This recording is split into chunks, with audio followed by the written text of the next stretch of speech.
மற்றும் அதிமுக தலைமை அறிவுறுத்தலின் பெயரில் கோடை காலத்தில் பொதுமக்களின் தாகம் தீர்க்கும் பொருட்டு நீர்மூர் பந்தலை அதிமுகவினர் திறந்து வைத்து வருகின்றனர்.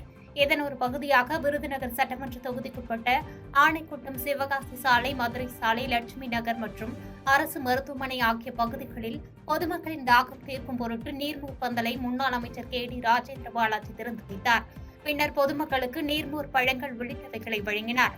இந்நிகழ்ச்சியில் ஏராளமான அதிமுகவினர் கலந்து கொண்டனர்.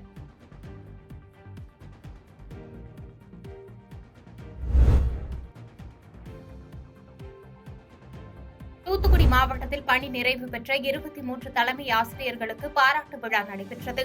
பள்ளிக் கல்வித்துறை சார்பில் தூத்துக்குடி மாவட்டத்தில் அரசு நிதி உதவி பெறும் உயர்நிலை மற்றும் மேல்நிலைப் பள்ளிகளில் 2023-2024 கல்வி ஆண்டு வரை பணியாற்றிய தலைமை ஆசிரியர்கள் பணி நிறைவு பெற்றவர்களுக்கு பாராட்டு விழா கோவில்பட்டி அரசு மகளிர் தகைசால் மேல்நிலைப் பள்ளியில் நடைபெற்றது.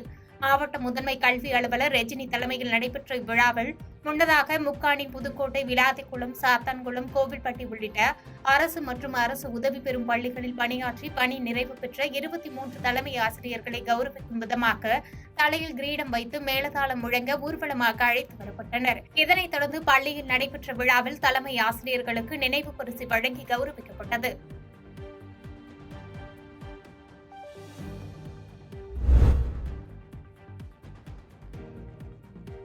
108 வைணவ திருத்தலங்களில் ஒன்றானதும் திருமங்கையாழ்வாரால் பாடல் பெற்ற தலப்பெருமை கொண்ட திருக்கோவிலாகமும் விளங்கும் மதுரை கூடலழகர் திருக்கோயில் வைகாசி வசந்த உற்சவம் இன்று கொடியேற்றத்துடன் துவங்கியது. விழாவை ஒட்டி மேளதாளங்கள் முழங்கிட பூஜிக்கப்பட்ட கொடி பல்லக்கில் கொண்டுவரப்பட்டு அலங்கரிக்கப்பட்ட கொடிமரத்தில் கட்டப்பட்டு சிறப்பு பூஜைகள் நடத்தப்பட்டது. இதனைத் தொடர்ந்து மங்கள வாத்தியங்கள், வேத மந்திரங்கள் முழங்கிட கொடியேற்றம் நடைபெற்றது. விழாவில் பக்தர்கள் ஏராளமானோர் பங்கேற்று சுவாமி தரிசனம் செய்தனர்.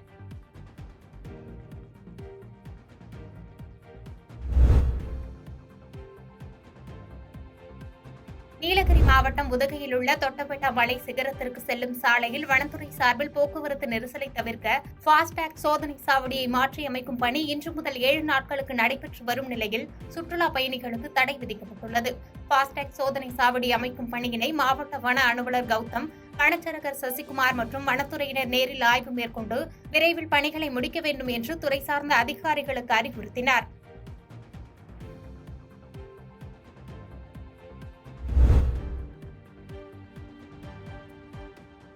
ஓமலூர் அருகே குடிநீர் கேட்டு பெண்கள் காலி குடங்களுடன் சாலை மறியல் போராட்டத்தில் ஈடுபட்டனர். சேலம் மாவட்டம் ஓமலூரை அடுத்து காடையம்பட்டி பேரூராட்சி உள்ளது.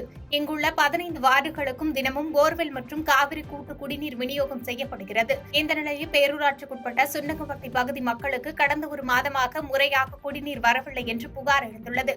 இதுகுறித்து பேரூராட்சி நிர்வாகத்திடம் பலமுறை புகார் அளித்தும் எவ்வித நடவடிக்கையும் எடுக்கப்படவில்லை என்று புகார் தெரிவித்த பெண்கள் காலி குடங்களுடன் காடையாம்பட்டி பூமுடி சாலையில் அமர்ந்து மறியல் போராட்டத்தில் ஈடுபட்டனர். இதனால் போக்குவரத்து பாதிப்பு ஏற்பட்டது. இதுகுறித்து தகவல் அறிந்த தீவட்டிப்பட்டி போலீசார் சம்பவ இடத்திற்கு சென்று பொதுமக்களை சமாதானம் செய்யும் முயற்சியில் ஈடுபட்டனர். இதையடுத்து பேரூராட்சி அலுவலர்கள் மற்றும் வார்டு கவுன்சிலர் காளியப்பன் ஆகியோர் சம்பவ இடத்திற்கு வந்து பொதுமக்களிடம் பேச்சுவார்த்தை நடத்தினர். அப்போது முறையாக குடிநீர் கிடைக்க நடவடிக்கை எடுக்கப்படும் என்று உறுதியளித்தனர். இதையடுத்து பொதுமக்கள் மறியலை கைவிட்டு அங்கிருந்து கலைந்து சென்றனர். இந்த மறியல் போராட்டத்தால் சுமார் அரை மணி நேரம் போக்குவரத்து பாதிப்படைந்து வாகன ஓட்டிகள் கடும் அவதியடைந்தனர்.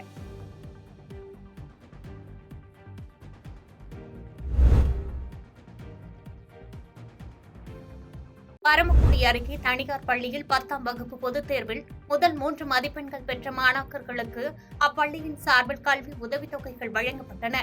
ராமநாதபுரம் மாவட்டம் பரமக்குடி அடுத்த கமுதக்குடி பகுதியில் அமைந்துள்ள மவுண்ட் லிட்ரா தனியார் பள்ளி 10ஆம் வகுப்பு பொதுத் தேர்வில் 100% தேர்ச்சியை பெற்றுள்ளது. மேலும் 10க்கும் மேற்பட்ட மாணவர்கள் 400 மதிப்பெண்களுக்கும் மேல் தேர்ச்சி பெற்றுள்ளனர். இந்நிலையில் 10ஆம் வகுப்பு பொதுத் தேர்வில் முதல் 3 இடங்கள் பிடித்த மாணவ மாணவிகளுக்கு பள்ளி சார்பில் கல்வி உதவித்தொகைகள் வழங்கப்பட்டு சிறப்பிக்கப்பட்டன. 400 மதிப்பெண்கள் பெற்ற மாணவ மாணவிகளும் நிகழ்ச்சியில் கௌரவிக்கப்பட்டனர்.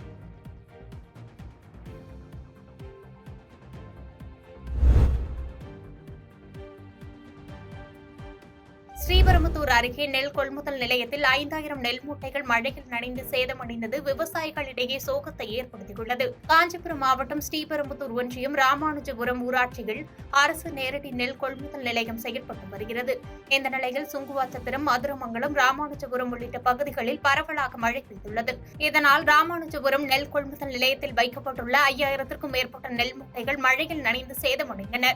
மழையில் நனைந்து சேதமான நெல்மணிகளில் முளைப்பு ஏற்பட்டால் வீணாக போய்விடும் எனவும், இதனால் அரசுக்கு பல ஆயிரம் ரூபாய் வருவாய் இழப்பு ஏற்பட்டுள்ளது எனவும் விவசாயிகள் தெரிவிக்கின்றனர். மேலும் நெல் மூட்டைகள் மீது தார்பாய் போடாமல் அதிகாரிகள் அலட்சியமாக இருந்ததன் காரணமாகவே கொள்முதல் செய்யப்பட்ட நெல் மூட்டைகள் மழையில் நனைந்ததாக வேதனை தெரிவித்த விவசாயிகள் அரசுக்கு வருவாய் இழப்பை ஏற்படுத்தி வரும் நெல் கொள்முதல் அதிகாரிகள் மீது உரிய நடவடிக்கை எடுக்க வேண்டும் என்று கோரிக்கை விடுத்துள்ளனர்.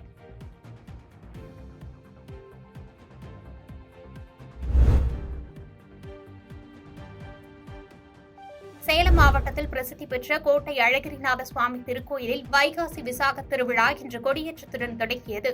முன்னதாக ஸ்ரீதேவி, பூதேவி சமேத அழகிரிநாதருக்கு பல்வேறு வாசனை திரவியங்களால் சிறப்பு அபிஷேகமும், வண்ண மலர்களால் சிறப்பு அலங்காரமும் செய்யப்பட்டு மகா தீபாராதனைகள் காட்டப்பட்டன. இதில் திரளான பக்தர்கள் கலந்து கொண்டு சுவாமி தரிசனம் செய்தனர். திருவிழாவை ஒட்டி இன்று முதல் 23ஆம் தேதி வரை தினசரி மாலையில் திருவீதி உலா நடக்கிறது. விழாவின் முக்கிய நிகழ்ச்சியான திருத்தேரோட்டம் வரும் 24ஆம் தேதி நடைபெறுகிறது. திருவிழா ஏற்பாடுகளை கோவில் நிர்வாகத்தினர் சிறப்பாக செய்து வருகின்றனர்.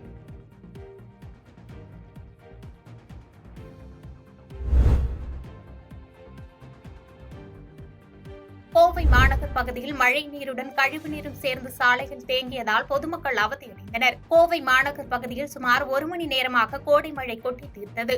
இதனால் முக்கிய பிரதான சாலையில் மழைநீர் வெள்ளம் போல் ஆர்ப்பரித்து ஓடியது.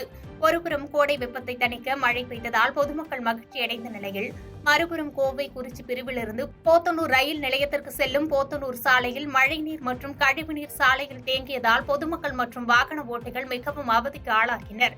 மேலும் இதனால் துர்நாற்றம் வீசி வருவதாகவும், கழிவுநீர் தேங்கியிருப்பதால் அப்பகுதியில் கொசு தொல்லை அதிக அளவில் இருப்பதாக அப்பகுதி பொதுமக்கள் வேதனை தெரிவித்துள்ளனர். மேலும் கோவை மாநகராட்சி அதிகாரிகள் உடனடியாக கழிவுநீரை அகற்றி மழைநீர் வடிகால் பாதையை தூர்வார வேண்டும் என்று கோரிக்கை விடுத்துள்ளனர்.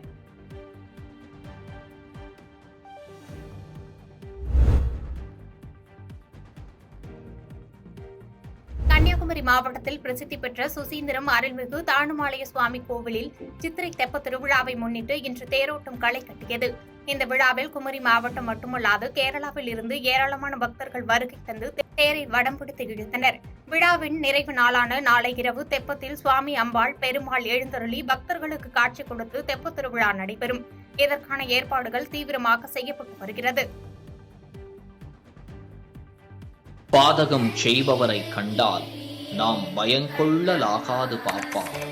மோதி மிதித்து விடு பாப்பா, அவர் முகத்தில் உமிழ்ந்து விடு பாப்பா. அண்மை செய்திகளை உடனுக்குடன் தெரிந்து கொள்ள இணைந்திருங்கள் இயம்நாடு தொலைக்காட்சியுடன்.